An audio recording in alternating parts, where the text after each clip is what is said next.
mahasiswa manajemen harus manajemen waktunya harus benar-benar oke banget. Mungkin itu sih tipsnya yang paling utama manajemen waktu.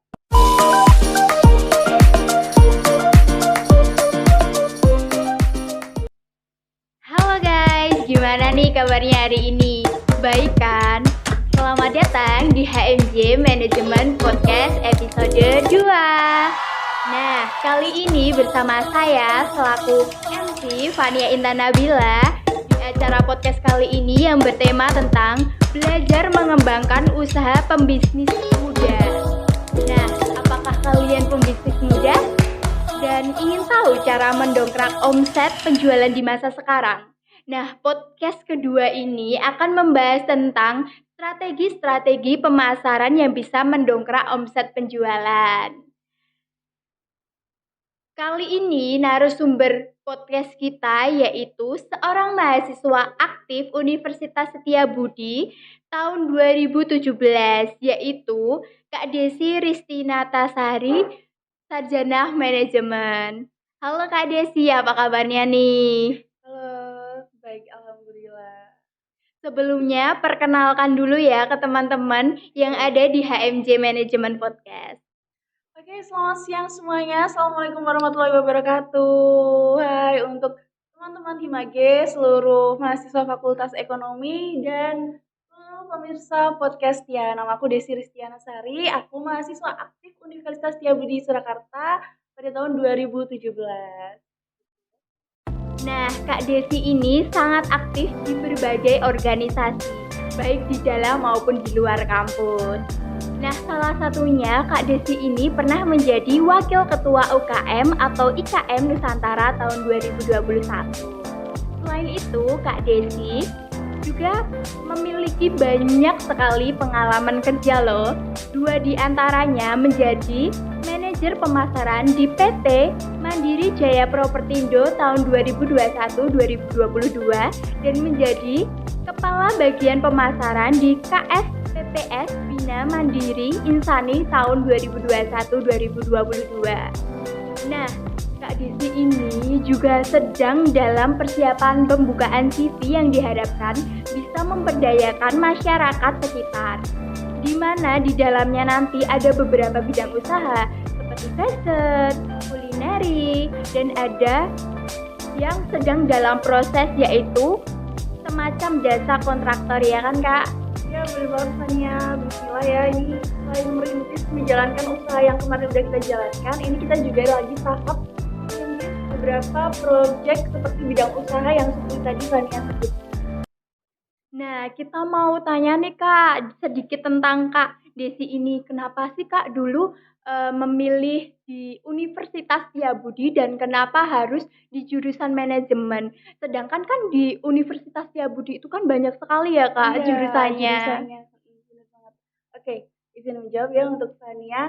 Alasan terbesar aku kenapa sih sebenarnya aku pilih yang pertama kuliah di Universitas Setiabudi itu karena aku lihat Universitas Setiabudi itu adalah satu-satunya kampus swasta di Solo yang punya budaya organisasi atau budaya universitas yang sangat baik banget, dan utamanya di manajemen itu tadi ya. Itu kenapa aku dulu pilih di situ, karena aku lihat di sana tuh banyak banget program-program yang ditawarkan oleh dosen manajemen Universitas Setiabudi, dan itu bener-bener gak cuma ibarat janji manis di depan ya, tapi bener-bener itu aku rasakan ketika menjadi mahasiswa. Ini cerita sedikit ya. Ketika jadi mahasiswa Universitas Setiabudi dulu, selain aku aktif di beberapa organisasi, aku juga mengikuti berbagai perlombaan dari tingkat regional sampai nasional. Dan itu tadi di Universitas Setiabudi khususnya Fakultas Ekonomi ini aku seneng banget dapat support full dari dosen, dari kaprodi sampai dari kemahasiswaan. Semuanya bener-bener support, dan itu kalau aku sharing sama beberapa temanku yang di berbagai universitas di Indonesia ini, jarang banget mereka yang dapat support sebegitu besarnya oleh dosen mereka. Salah satu contoh yang paling sederhana ya, misal aku dulu ada lomba di Batam. Nah, itu kan otomatis nggak bisa ikut kuliah ya, karena prepare kita ke luar provinsi itu lumayan banyak banget, dan itu dari Pak Didi, dari Bu Dekan, dan dosen-dosen lainnya itu 50 bahkan banyak di antara mereka yang memberikan dukungan baik moral maupun material. Jadi pokoknya kuliah di USB apalagi jurusan manajemen itu insya Allah best of the best.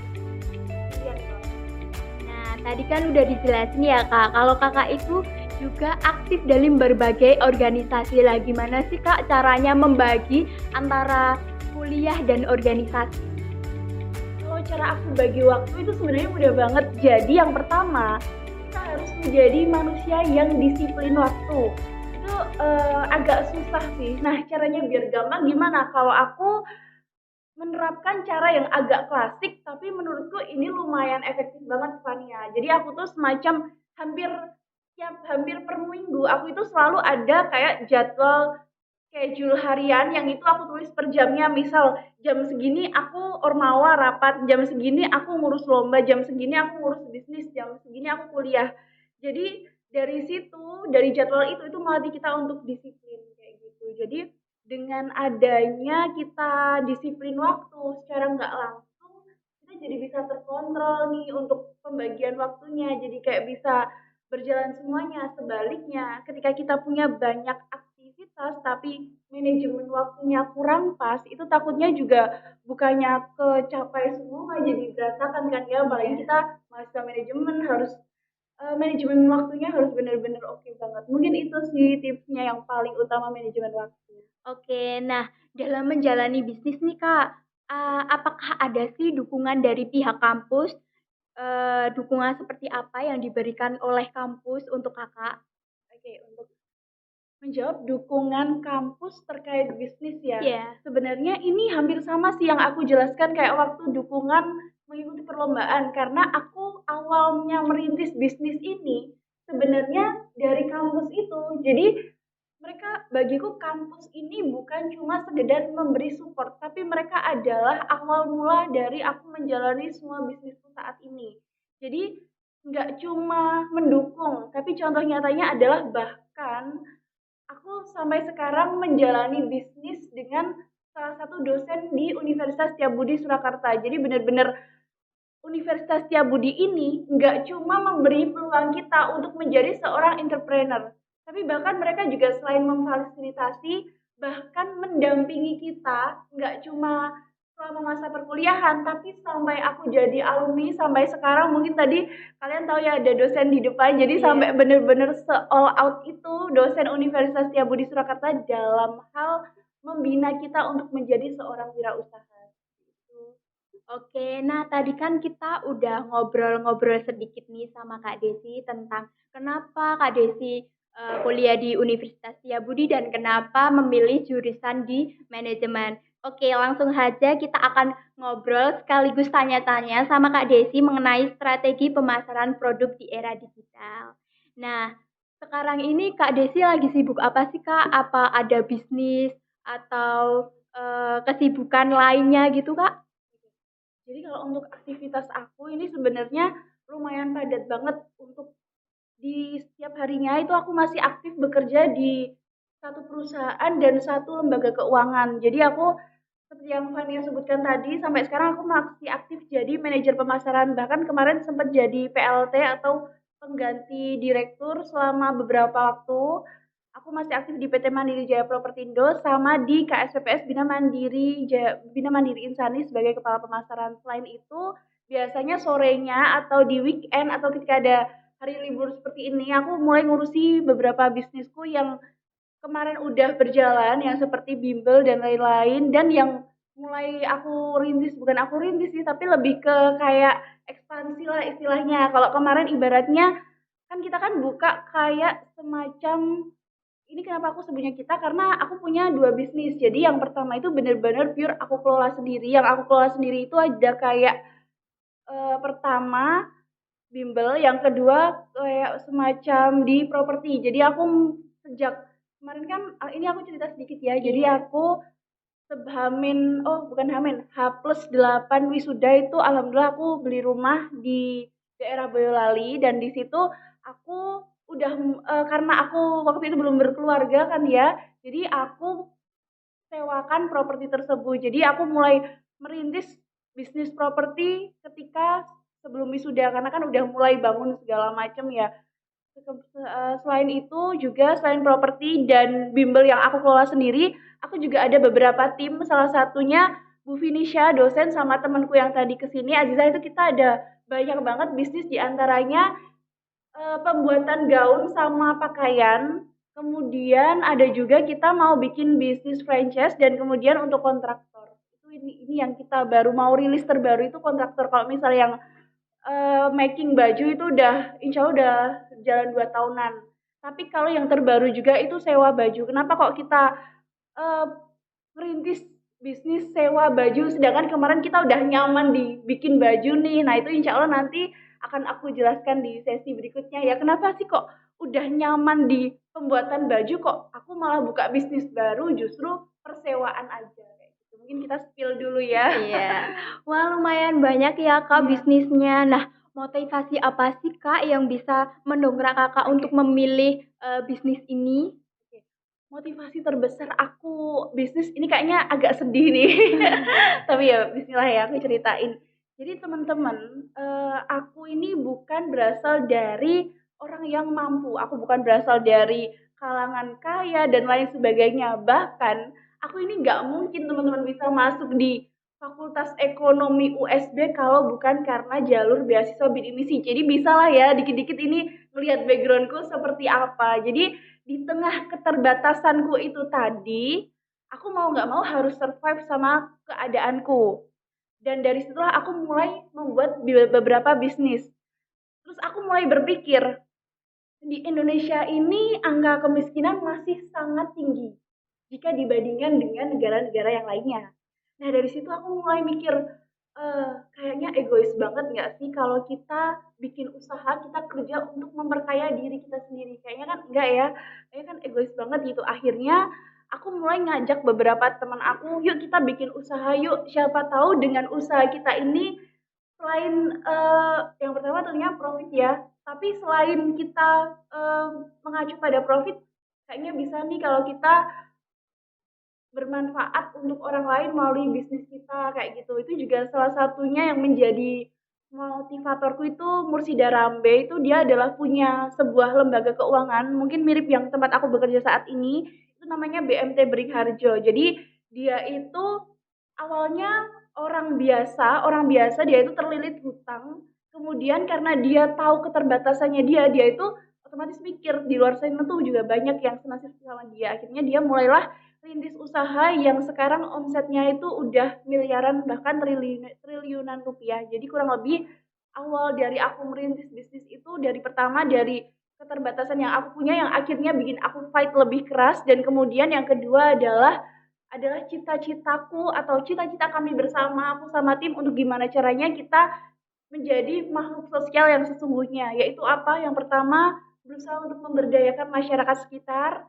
Yang ketiga, mensejahterakan masyarakat yang ada di lingkungan kita. Itu ya beberapa agak valuable ini. Wah, keren Oke. banget. Nah, gimana sih Kak langkah awal Kakak ambil untuk memperkenalkan dan memasarkan usaha atau bisnis Kakak kepada masyarakat biar teman-teman semua juga termotivasi Oke. gitu? Jadi kita mulai masuk ke strategi bisnisnya ini Iya. ya, Fania. Oke, aku kan tadi cerita ada beberapa bisnis, tapi ini aku klarifikasi dulu. Jadi ini di sini aku sharing bersama ya. Jadi aku nggak sepro itu karena aku juga baru menjalani ini.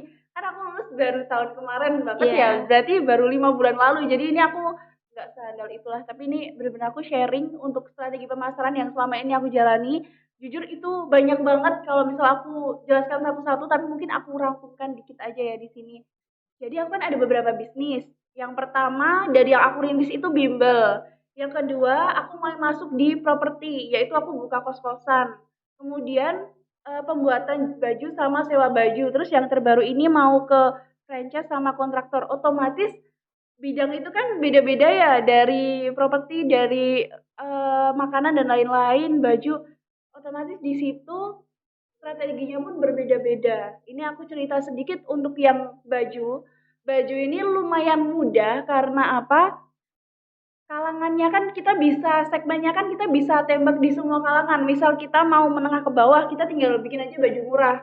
Kita mau nembak sasaran menengah ke atas, kita tinggal bikin aja gaun seperti yang ada di gambar ini. Jadi untuk strateginya ini yang pertama kita harus tahu dulu produk kita, produk knowledge kita. Misal aku mau buka kos-kosan. Aku buka kos-kosan otomatis kan segmennya aku kan adalah seorang mahasiswa atau orang karyawan, pokoknya itu yang umurnya pasti 18 ke atas ya. Jadi dari iklannya itu aku harus bikin yang sesimpel mungkin atau yang sesuai selera mereka.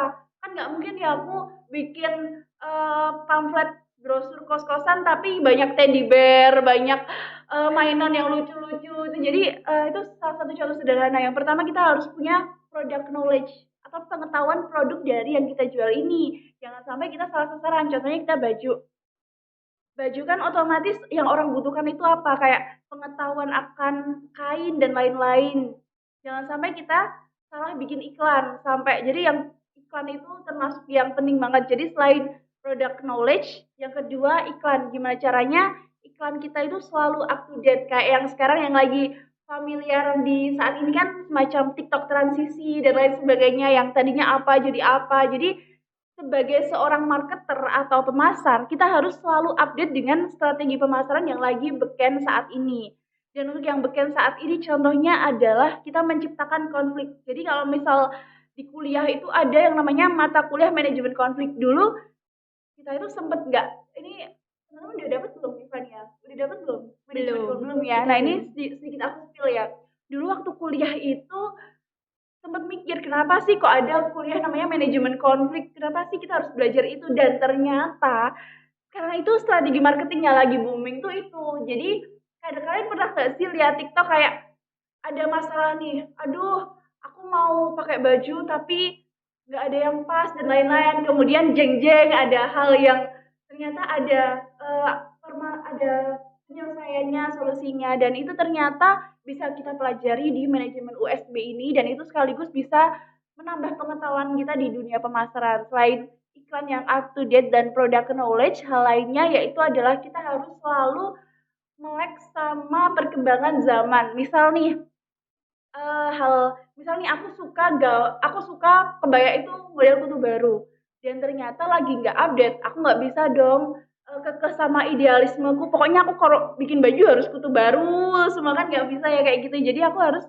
atau kita harus selalu melek dengan perkembangan zaman. Misal bajunya yang up to date kayak gimana, oh ini baru Korean style, oh ini ternyata Korean style mulai bergeser nih ke klasik lagi, karena kalau di sosiologi kan teori fashion itu semacam berputar gitu, kadang yang dulu update lagi, kadang yang update justru malah mundur lagi. Jadi yang ketiga itu kita harus selalu update dengan kita mengetahui apa yang kita jual, kita punya pengetahuan atau skill membuat iklan yang bagus, dan yang ketiga kita selalu update dengan inovasi produk kita. Insya Allah kita semua bisa menjadi marketer handal, karena ada satu hal yang pengen aku sampaikan sama teman-teman semua. Setiap orang bisa membuat produk, tapi nggak semua orang bisa memasarkannya dengan mudah. Wah, kita udah tahu nih langkah-langkah awal yang diambil Kak Desi dalam pemasaran usaha dan bisnisnya. Nah, terus apakah Kakak pernah mengalami kendala sih Kak dalam memasarkan usaha atau bisnis Kakak? Kalau kendala itu benar-benar udah makanan sehari-hari sih Fani ya. Jadi kayak aku cerita ya dari dulu kan waktu aku mungkin nggak bisa semua ya, atau mungkin dua hal aja. Yang pertama waktu buka bisnis kos-kosan pertama kali, aku kan background dari orang yang nggak mampu. Jadi otomatis ketika aku tanya ke bapak ibuku tentang properti, kayaknya nggak akan ketemu jawaban juga. Jadi di situ bener-bener aku mau bisnis tapi aku nggak tahu kayak caranya gimana, harus mulai dari mana, karena properti kan rawan banget ya, misal nanti rumahnya diapain dan lain-lain sebagainya. Jadi itu termasuk kendala terbesar aku ketika mulai merintis bisnis termasuknya. Dari situ solusinya apa? Aku mulai yang pertama kita kan alhamdulillah kita hidup di era digitalisasi. Jadi aku mulai search gimana sih caranya untuk pemasarannya, gimana sih aturannya kalau kita bikin kayak gitu. Habis itu yang kedua, pastinya kita sharing. Alhamdulillahnya seperti yang aku bilang tadi, dosen-dosen kita dari Universitas Setiabudi, mereka itu nggak cuma membimbing kita ketika di masa kuliah, tapi juga after kuliah mereka itu masih kayak membersamai kita. Jadi buat teman-teman semua yang mungkin pengen merintis bisnis dan dan lain-lain atau sharing apapun itu jangan ragu untuk menghubungi dosen kita karena mereka akan selalu bantu kita setiap saat. Dan kemudian untuk yang selanjutnya, contoh selanjutnya ketika dalam pembuatan baju. Kadang itu ada konsumen yang pasti beda konsumen kan beda permintaan. Nah, kadang dari permintaan itu yang bikin kendala dari kita. Misal awalnya mintanya A, tiba-tiba ganti B. Jadi itu jadi kayak gimana caranya kita muter otak antara kita bisa mengubah kemauan konsumen biar dia bisa merasa percaya diri dengan produk yang kita buat, atau yang kedua gimana caranya kita memanajemen meskipun ada perubahan konsep kita tetap bisa ambil profit dari usaha tersebut. Dan selain ada beberapa kendala yang mungkin bersifat nggak medium ya, nggak terlalu yang high resiko banget. Pernah juga ada yang high resiko banget kayak gagal jahit, udah berapa hamin berapa itu baru jadi dan lain-lain. Jadi itu benar-benar kemampuan kita untuk eee, customer service itu juga sangat diperlukan karena ibaratnya meskipun konsumen udah jelas-jelas nggak puas nih sama pelayanan kita, tapi ketika kita maksudnya nggak puas sama produk kita, misalkan yang namanya manusia kan nggak selamanya sempurna terus ya, kadang kan kita bikin baju kadang kekecilan, kadang kebesaran waktu di awal dulu. Jadi gimana caranya kita memanajemen masalah tersebut dengan cara pelayanan yang baik. Kadang orang itu nggak puas, tapi ketika pelayanannya kita baik, yang tadinya itu akan menjadi konflik besar itu jadi kayak bisa repeat of the line kayak gitu. Nah, jadi begitu ya teman-teman semua. Kita udah tahu nih cara-cara mengatasi kendalanya. Nah, terus gimana sih Kak cara Kakak untuk meningkatkan daya tarik dan minat masyarakat dalam bisnis Kakak tersebut? Oke. Kalau untuk meningkatkan daya tarik di masyarakat itu jujur itu sulit banget karena apa? Kita hidup di era di mana kalian sadar nggak sih setiap orang tuh sekarang berlomba-lomba menjadi seorang entrepreneur. Iya, betul Kalau banget. iya kan kalau dulu itu bisnis online tuh paling cuma satu dua, bahkan ketika orang ditanya kerjaannya apa jualan online kadang kan kayak tabu kayak apaan sih, tapi justru sekarang itu hampir semua orang tuh punya bisnis. Bayangkan aja ketika kita di satu kampus ada berapa yang jual makanan, ada berapa yang jual minuman. Jadi di situ kayak inovasinya kita benar-benar dituntut banget gimana caranya kita bisa menjadi seorang entrepreneur yang selalu kaya akan inovasi, selalu kaya akan perkembangan, dan selain berinovasi, hal-hal yang biasanya aku lakukan itu adalah dengan membuat promo semacam kalau di Shopee kan ada ya kayak misal gratis ongkir Ongkir. dan lain-lain. Nah, itu kita juga bisa memanfaatkan berbagai macam platform di marketplace untuk bisa memberikan berbagai macam promo ke konsumen untuk kenyamanan mereka. Dan untuk selain itu, kita juga bisa kalau misal aku untuk mengenalkan atau biar produk diterima masyarakat, itu aku sering ngadain riset. Jadi ini penting banget sih. Jadi kalau misal kalian nanti ada mata kuliah skripsi yang mungkin atau penelitian lain, itu kalau bisa dijalankan sungguh-sungguh banget karena hal itu nanti yang berguna banget di kehidupan kita. Apalagi misal kita seorang penjual, kita nggak bisa dong jual itu seleranya kita, mikir-mikirnya kita, sengarang-ngarangnya kita, kita harus selalu update dengan tadi kemauan pasar itu seperti apa, trennya pasar itu sekarang yang kayak gimana. Nah, itu dia jadi PR kita. Kita harus selalu riset, selalu kalau dulu aku pernah seminar di Semarang di kompetisi bisnis mahasiswa Indonesia itu ada namanya riset customer need to do kalau nggak salah namanya. Jadi sebelum kita bisnis itu ada dua langkah utama teman-teman. Yang pertama, noble purpose. Jadi noble purpose itu mungkin yang udah aku jelaskan di awal, apa sih tujuan mulia kita ketika kita membangun bisnis. Ketika kita udah punya tujuan mulia dalam membangun bisnis, itu juga termasuk cara kita untuk increasing produk kita, increasing bisnis kita. Kemudian yang kedua, kita harus punya yang namanya berbagai macam hasil riset tentang customer need to do tadi. Jadi sebenarnya yang konsumen mau tuh seperti apa? Misal aku mau jual, misal aku mau kontrakin kos.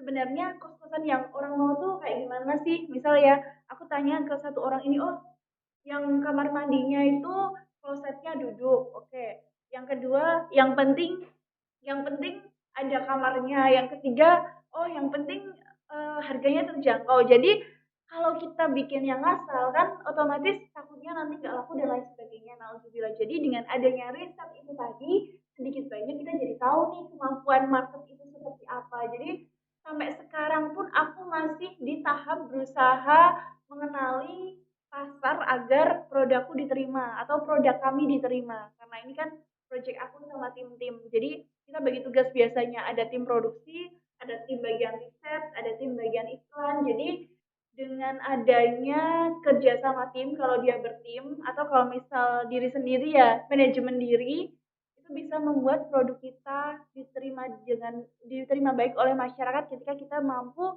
mengelola bisnis kita dengan baik. Jadi yang pertama adalah manajemen kita. Kalau misal manajemen tim kita baik, manajemen diri kita baik, insya Allah produk kita pun outputnya juga akan baik. Nah, dari penjelasan Kak Desi tadi, kita udah tahu nih gimana cara langkah awal dalam pemasaran. Nah, dan juga gimana sih cara mengatasi kendala tersebut. Sebelum kita akhiri nih Kak, apakah ada tips dan trik untuk strategi Kak Desi agar bisa mendongkrak omset penjualan di era digital ini?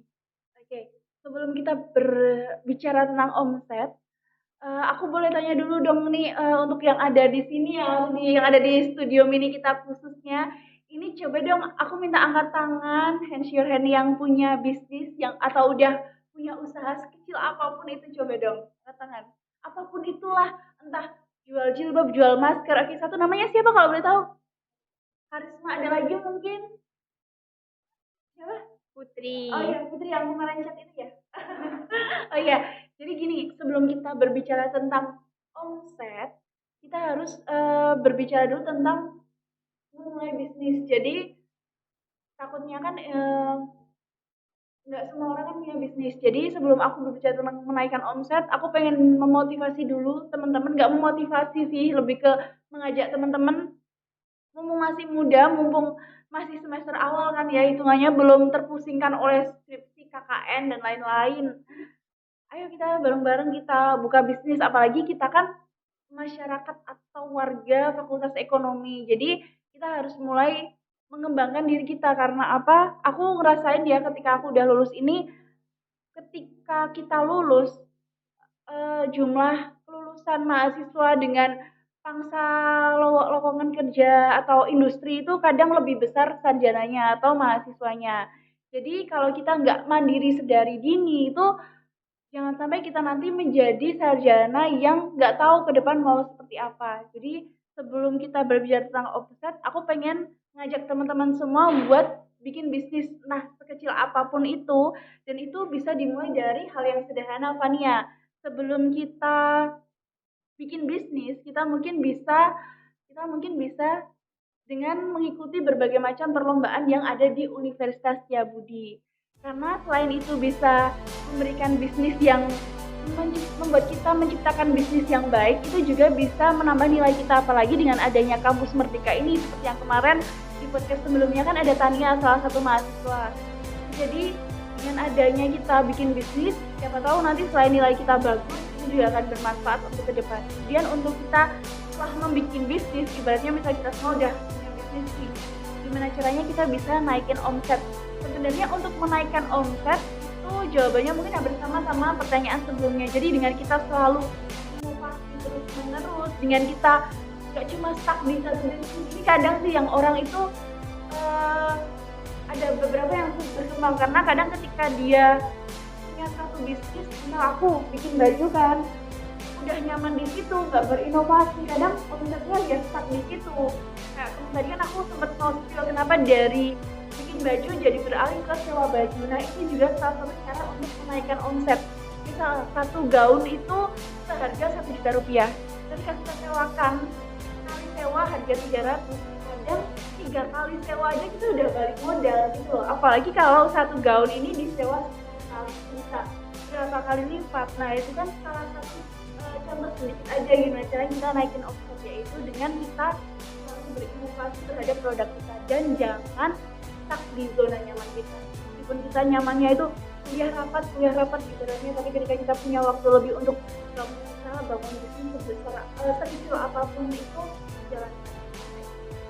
Wah, sangat menarik sekali ya dan mudah dipahami tips and triknya dari Kak Desi. Nah, terima kasih banyak ya Kak sudah mau berbagi pengetahuan bersama teman-teman manajemen lainnya. Nah, kita kan tadi udah bahas nih ya tentang strategi-strategi pemasaran yang bisa mendongkrak omset penjualan. Gimana? Teman-teman semua udah ada pegangan nih buat kedepannya? Wah, nggak kerasa kita udah kurang lebih 30 menit menemani kalian semua. Terima kasih buat teman-teman semua yang sudah bergabung dan mendengarkan podcast kedua kita hari ini. Dan jangan lupa ikuti terus acara podcast kita selanjutnya ya. Karena ada banyak sekali pembahasan yang seru dan berbeda setiap episodenya. Jangan lupa like, comment, subscribe. See you!